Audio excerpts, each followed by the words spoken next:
ভারত তার সামরিক পরিকল্পনার অংশ হিসেবে দক্ষিণ এশিয়ায় প্রতিদ্বন্দ্বী চীনের প্রভাব ঠেকাতে বাংলাদেশের কৌশলগত অঞ্চলগুলোকে আগে থেকে নেটওয়ার্কে যুক্ত করার পরিকল্পনা করছে। এতে কৌশলগত যোগাযোগ ব্যবস্থার মতো গুরুত্বপূর্ণ হয়ে উঠেছে বাংলাদেশের বিদ্যমান মহাসড়ক, রেললাইন এবং উপকূলবর্তী বিমানবন্দরগুলো।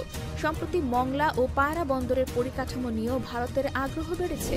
এক্ষেত্রে ভারতের সামরিক গোয়েন্দারা কিভাবে এসব ডাটা সংগ্রহ করছে এবং ভবিষ্যতের যে কোনো সামরিক সংঘাতে তারা এই রুটগুলো কিভাবে ব্যবহার করতে পারে।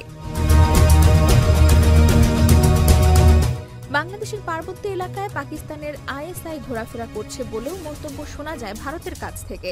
কিন্তু বাংলাদেশে যে বিপুল সংখ্যক ভারতীয় গুপ্তচর সংস্থার সদস্য কাজ করছে সেটি এখন ওপেন সিক্রেট। এই ভারতীয় গুপ্তচর সংস্থার নাম রিসার্চ অ্যান্ড অ্যানালাইসিস উইং বা সংক্ষেপে র। কথায় বলে, কাঁচের ঘরে বসে অন্যের ঘরে ঢিল ছোড়া যায় না।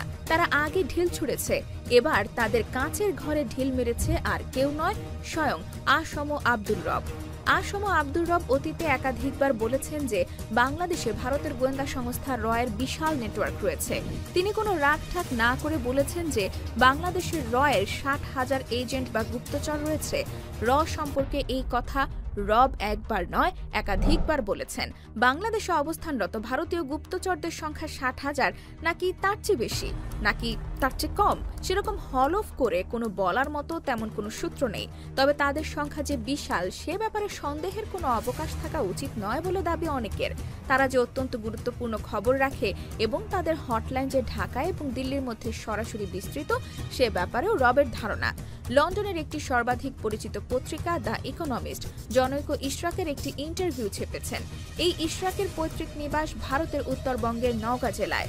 আসম রব প্রথম র সম্পর্কে এই অভিযোগ করেন প্রেসিডেন্ট এরশাদের সময়। তখন তিনি বিরোধী দলের নেতা ছিলেন। এরপর একই অভিযোগ তিনি 2018 সালের রাতে নির্বাচনের পরেও করেছেন।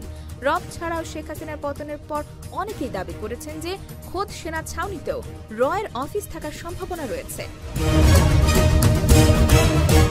2012 সালের 6 ফেব্রুয়ারি ভারতের বহুল প্রচারিত ইন্ডিয়া টুডেতে যে খবর প্রচারিত হয় তার বিশেষ কিছু অংশকে বঙ্গানুবাদ থেকে জানা যায় যে গত বছর ডিসেম্বরের শেষ দিকে দিল্লি থেকে ঢাকায় একটি গোপন চিঠি পাঠানো হয়।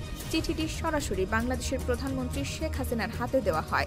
এই চিঠিতে এই মর্মে হুঁশিয়ারি দেওয়া হয় যে কট্টর ইসলামপন্থীরা বাংলাদেশ সেনাবাহিনীতে অনুপ্রবেশ করেছে। তারা শেখ হাসিনার বিরুদ্ধে সামরিক অভ্যুত্থানের পরিকল্পনা করছে। এই চিঠির সাথে ভারত একটি আপৎকালীন প্ল্যানের কথা উল্লেখ করেছে।